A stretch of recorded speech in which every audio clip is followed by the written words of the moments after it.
बिस्मिल्लाहिर्रहमानिर्रहीम।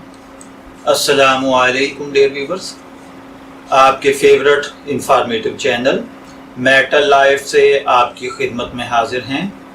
हम गुज़िश्ता कई दिनों से बच्चों की पैदाइश के सिलसिले में ये सीरियल वीडियोस बना रहे हैं।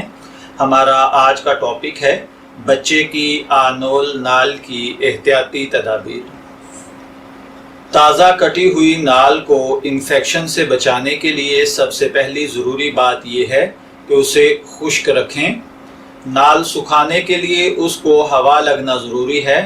अगर घर में सफाई रखी जाती है और मक्खियाँ नहीं हैं तो कटी नाल को खुला छोड़ दें ताकि हवा लगती रहे।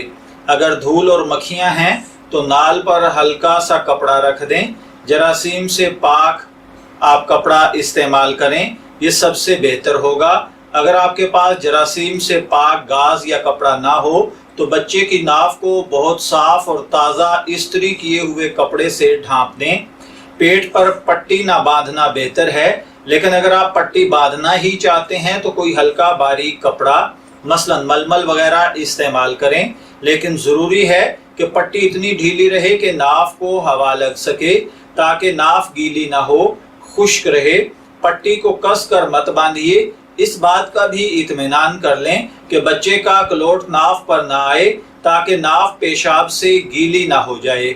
और इसी तरह अगर खुदा न खास्ता अगर किसी बच्चे की नाल कई दिन तक नहीं उतरती या ज़ख्म हो जाता है या कोई परेशानी हो तो आपको फ़ौरन किसी अच्छे डॉक्टर से रुजू करना चाहिए। मैं दुआ गो हूँ कि अल्लाह ताला हमें बच्चों की हिफाजत करने की तौफीक अता फरमाए। इजाज़त चाहेंगे, फिर मिलेंगे किसी नए टॉपिक के साथ। तब तक के लिए अल्लाह हाफिज़।